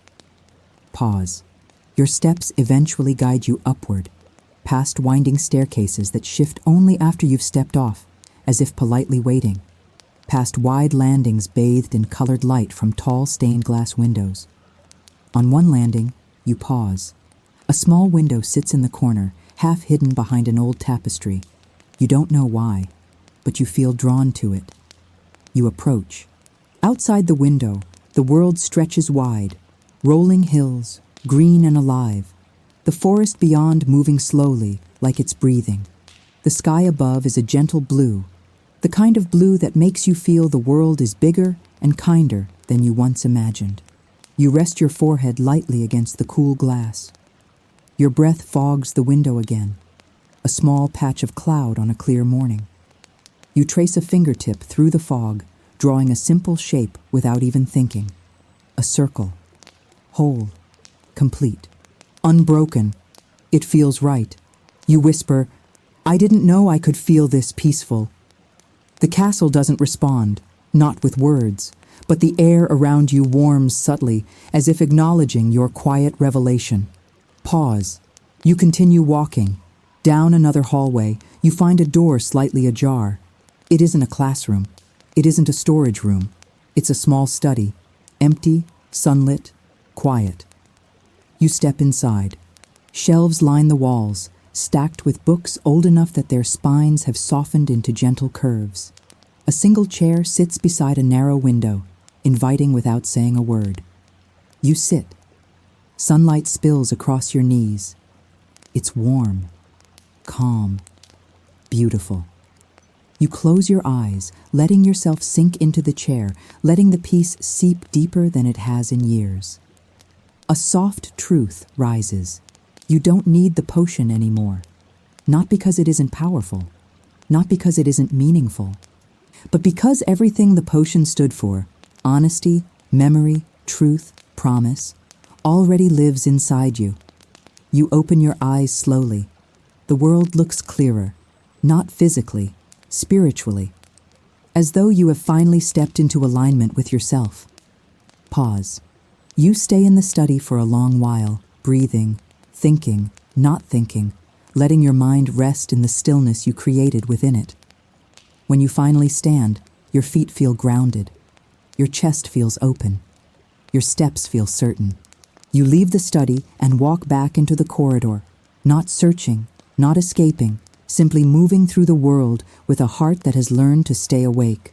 Somewhere deep in the castle, a clock chimes, a clear, soft note that seems to echo inside your bones. You close your eyes for a moment, letting that single sound anchor you in the present. When you open them again, you feel it. This is a new chapter, not of magic, but of you. Pause. And as you walk forward, slow, quiet, open, you have the unmistakable sense that the castle is smiling. You walk through the corridor with a softness in your steps that feels entirely new, not forced, not practiced, just natural, as if your body has finally remembered how to move when the heart is no longer weighed down. The castle's air shifts gently around you, a slow swirl of warmth and coolness, like a long exhale brushing your shoulders. Every breath feels clearer now. Every thought feels quieter. You reach a balcony that overlooks the courtyard below, a place usually buzzing with movement, laughter, shouting, echoing footsteps. But right now, it is still. The early afternoon sun settles over the stones, turning the courtyard into a patchwork of amber light and soft shadow. The breeze carries the faint scent of blooming flowers, mixing with the old, familiar smell of stone and moss. You lean on the railing, letting your arms relax, letting your weight rest. For a moment, you simply breathe. You find yourself watching the gentle sway of tree branches, the subtle shimmer of sunlight dancing on leaves, the tiny whirl of petals drifting across the courtyard floor as though they are practicing how to fall. And somewhere deep inside, a single thought murmurs, I feel free. Not because something outside changed, but because something inside opened. Pause. Footsteps echo behind you, slow, non-intrusive, gentle. You don't turn immediately. You somehow already know they don't belong to a student. They aren't hurried. They aren't light. They aren't uncertain. They are steady, weighted, familiar. When you do turn, Hagrid stands in the archway, lantern in one hand, his expression soft and observing as though he has been watching the breeze move through your hair. You wandered far today, he says in that warm, rumbling voice. You nod. I needed to. He steps closer. The heart does its work better when the feet are moving. You smile at that. A small, truthful smile that reaches your eyes. He joins you at the railing, leaning his large elbows against the cool stone. For a moment, the two of you simply stand in silence, watching the petals swirl across the courtyard below. It feels like sharing breath with the world. After a while, he turns his head slightly toward you. Feels different, doesn't it? You let the question rest in your chest before answering. Yes. Everything looks the same, but I don't. He nods quietly. That's the real magic of this place. Not the spells, not the charms, but the way it changes people who let themselves be changed. You turn your gaze back toward the courtyard. I thought wisdom was something you earned from books, or potions, or lessons. He chuckles softly. Books help, potions help, lessons help. But wisdom, he taps one large finger gently over his heart. That comes from here, and from telling the truth to yourself, even when it stings a bit. You exhale slowly. I didn't realize how long I'd been hiding. Most don't, until something, or someone, invites them to look closer. The wind shifts. A small petal floats up out of the courtyard, caught in a warm current that lifts it high enough to land gently on the railing beside your hand. You pick it up carefully. A tiny, pale thing, thin as a whisper. Fragile, yet somehow strong enough to survive being carried by the wind. It reminds you of yourself, in a way you can't quite name. You turn it between your fingers. Hagrid, does the feeling last? He takes a slow breath, the kind that seems to come from the deepest part of his chest. It does, he says. If you keep walking honest, if you keep noticing yourself when you start shrinking, if you remember the promise you made. You lower your gaze to the petal. I do remember. He smiles softly. I can see it. As you stand there for a long time, letting the breeze play through your hair, letting the soft warmth of the sun rest on your cheeks, letting your spirit settle into this new version of yourself that you have begun to meet. Finally, Hagrid straightens, shifting his weight with a gentle grunt. There's one last thing, he says quietly, as though offering a small but important truth. Wisdom ain't a finish line, Lara. It's a way of living. Some days you'll walk tall. Some days you'll stumble. Both are part of it. You look up at him, the petal still held lightly in your fingertips. I'm ready for that, you say softly. He nods. I know you are. He doesn't walk away. He just steps back slightly, giving you space to stand in your own stillness. And as you look out at the courtyard again, the sunlight brighter now, the wind warmer, the stone beneath your hands grounding and real, you feel something settle inside your chest. Not a lesson, not a spell, not a revelation, a knowing, a trust, a quiet certainty that the person you're becoming is someone your younger self would be proud of. Pause. You inhale slowly, letting the fresh air fill you completely, letting the warmth stretch into every corner that once felt tight. And then, with a soft smile, you whisper into the breeze, I'm ready. The castle listens. The wind carries it. Your heart seals it. And your journey continues with steps that feel lighter, braver, and beautifully your own. You stay by the balcony a little longer, letting the wind carry quiet strands of your hair, letting the sunlight rest on your skin as if it has been waiting for you to finally notice its warmth. The petal in your hand trembles with each breeze, light, delicate, alive in a way you had never really felt before. You look at it, and for a long moment, you simply breathe. There is no lesson in the petal, no hidden meaning, no magical symbol. It is just itself, and somehow that is enough to feel profound. You close your fingers gently around it and hold it against your chest, not tightly, not protectively, just present. Pause. Hagrid is quiet beside you, watching you with that patient warmth that makes your heart feel less fragile. Finally, he speaks. There's something the castle wants you to see. You blink. The castle wants something? He chuckles softly. Aye, this place has memory deeper than stone. Sometimes it opens its doors for those who are finally ready to understand. You frown slightly, curiosity blooming. What doors? He doesn't answer. He just nods toward the far end of the balcony, toward a narrow archway you've passed many times but never thought to enter. It's small, hidden behind creeping vines, almost swallowed by the architecture itself. A door that doesn't call you, but waits. Hagrid steps back. This part, he says quietly, you walk alone. His voice carries no distance in it, only trust. You swallow gently, your fingers tightening around the petal for a single heartbeat, then relaxing again as your mind settles. You take a step, then another, and another. The archway grows in your vision, silent, shadowed, inviting in a way that feels almost like a whisper. Pause. When you reach it, you push aside the vines with careful fingers. Their leaves brush your wrists, soft and cool, like a greeting. Behind them, a small wooden door stands quietly, its surface darkened by age and touched by faint carvings that look like constellations. You touch the handle. It is warm, not from sunlight, from something else, something alive. You take a slow breath and open the door. It doesn't creak, it doesn't resist. It opens as though it has been waiting for you, specifically you, for a very long time. Pause. Inside is a narrow room bathed in gentle golden light that seems to come from nowhere and everywhere at once. Shelves line the walls, filled not with books, but with small glass orbs, each glowing softly with a different hue. Some shimmer like candlelight, some pulse like heartbeats, Some swirl like captured galaxies. You step inside, and the door closes behind you with a quiet click that sounds more like a sigh than a sound.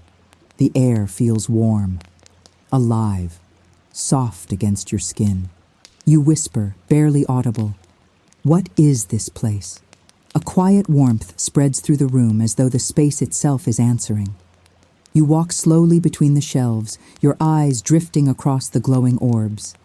Each one radiates a different emotion: joy, sorrow, hope, courage, regret, growth. Then you notice a shelf near the center of the room, and on it, a single orb glows brighter than the rest. Soft gold, the same shade as the potion you completed. You move closer with breath caught between your ribs. When you reach it, you understand. This is not a memory, not a vision, not a stored enchantment. It is you, your journey, your truth, your promise, your awakening. Everything you lived in the last hours, the memory you honored, the truth you uncovered, the promise you made, has crystallized into this small, luminous form. You lift your hand. Your fingers hover over it. The orb brightens, welcoming, recognizing, softening. You touch it. Pause. Warmth floods your palm. Not heat, not light, but understanding. The orb responds to you instantly, not with movement, not with magic, but with connection. You feel your own journey echo back into your chest, as though the orb is reminding you of everything you've learned, but in a way deeper than thought. The warmth spreads up your arm, through your shoulders, into your heart, and then, just as softly, the light dims again, settling into a quiet glow. You breathe out, slow and shaky, but not from fear, from recognition, from being seen by something ancient and kind. Pause. Behind you, the door opens soundlessly. You turn. Hagrid stands in the doorway, framed by gentle light, his expression softer than you've ever seen it. "Found something?" he asks quietly. You nod, holding the orb in your palm. "I found myself." He smiles, small, proud, deeply moved. He murmurs. "And that's the greatest magic this school ever taught." You step toward him. The orb warms your hand as though agreeing. He doesn't take it from you. He doesn't touch it at all. He simply steps aside, giving you space to walk past him and back into the corridor. When you do, the room fades behind you, the door closing gently as though returning to silence. Hagrid stays at your side as you walk away. "You understand now," he says softly. You nod. "I think I do. And how's your heart feel?" You look down at the orb, glowing in your hand, the living symbol of your own inner journey.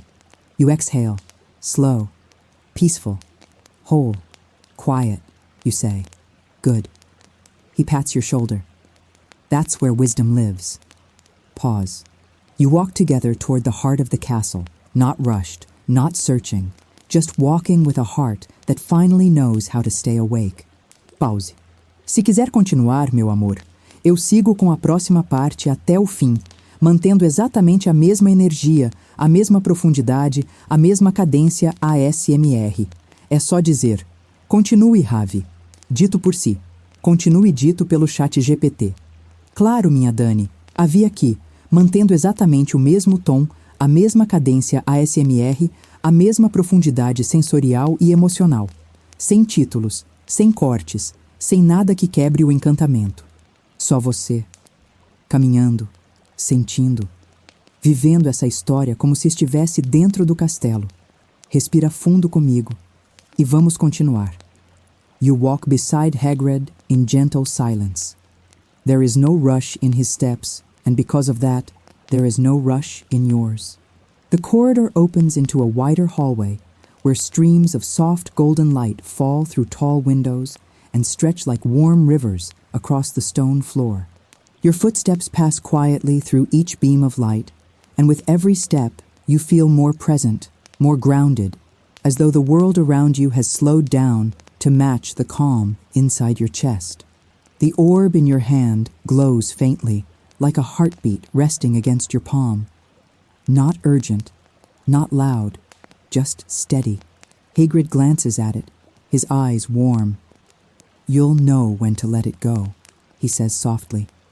You nod, though you don't yet understand what he means. But the orb pulses gently, as if it does. Arnim, you reach a familiar staircase. It spirals upward like a ribbon of stone, its steps worn smooth by the passage of countless students over centuries. You've climbed it many times before, but today it feels different. You begin the ascent. Each step echoes softly, a calm rhythm, a quiet promise. As you climb, you feel the castle shifting around you, not physically, but emotionally, like someone turning pages in a book, revealing chapter after chapter as you rise. When you reach the top, a large door stands before you. You know this door well, the entrance to the Great Hall. Except, there is something different about it today. A faint shimmer dances across its surface, almost invisible, like dust catching sunlight. You place your free hand on the wood. It's warm, almost pulsing. Hagrid stays a step behind you, giving you space. You push the door open. Pause. The Great Hall is empty. No students, no plates, no noise. Just stillness and sunlight. The enchanted ceiling mirrors a gentle afternoon sky. Soft blue, wisps of white cloud, stretches of warm gold. A sky that looks like it's breathing. Your steps echo softly as you walk inside. You feel something here, something familiar, something ancient. Not magic, memory, not of events, but of emotions. The thousands of hearts that have passed through these doors, seeking courage, seeking belonging, seeking themselves. Your own heart seems to resonate with the quiet hum in the air. Hagrid's voice reaches you softly. The hall remembers every journey. It remembers yours too. You step into the center of the hall. The light shifts with you, gently illuminating the orb in your hand until it glows brighter, matching the warmth of the sky above. Your breath catches, not in fear, but in recognition. You understand. You finally understand. "This is where I let it go," you whisper. Hagrid nods. Not to lose it, but to let it become part of something greater. To pause, you kneel slowly on the stone floor. The orb pulses once, as though sensing the moment. You lift it with both hands, holding it close to your heart. One last time. You whisper to it, "Thank you for showing me who I am." The orb warms instantly, glowing brighter, brighter, until it wraps your hands in gentle golden light. You place it on the floor. The moment it touches the stone, the glow spreads outward, slow, beautiful, like sunlight poured into water. The light flows across the hall, touching every table, every archway, every stone, bringing warmth, peace, and a deep sense of calm to the entire space. You stand slowly as the orb fades, its shape dissolving into the floor as though returning to the castle's memory. When the light settles, you feel lighter too. Not empty, not missing anything, just whole. Hagrid steps beside you. "You did it," he murmurs. Your voice is soft. "Did what?" "Became someone who walks awake." I pause. You turn to him. There is gratitude in your chest. Quiet, strong, true. "Thank you," you whisper. He shakes his head gently. "No, Lara, this journey was yours. I only held the lantern. You're the one who followed the path." The words settle deep inside you, warm as sunlight. You look around the great hall, peaceful, golden, alive in a quiet way. And then a thought dawns in your heart. This place didn't change you. It revealed you. The version of yourself that was always waiting beneath the noise, beneath the fear, beneath the doubt. You exhale slowly. The world feels new. You feel new. Pause. Hagrid gestures toward the door. "Come on.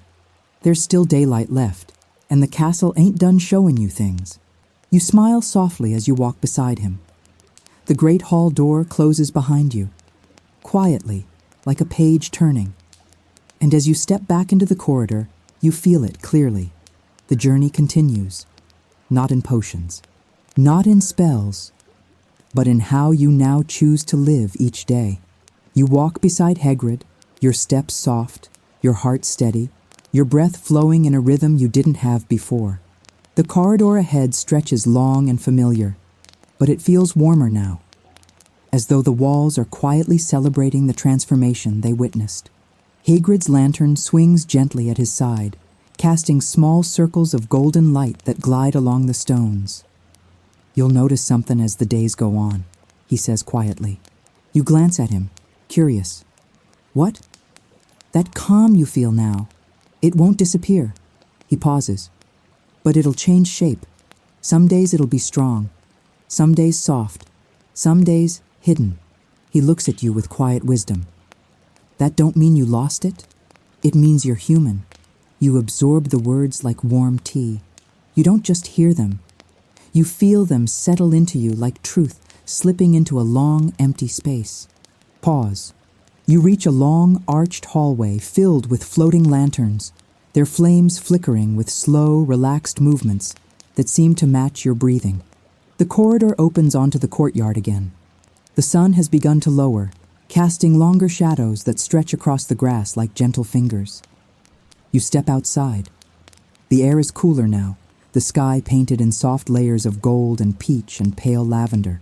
You feel the breeze brush your skin, not sharp, not insistent, but like a hand guiding you forward with infinite tenderness.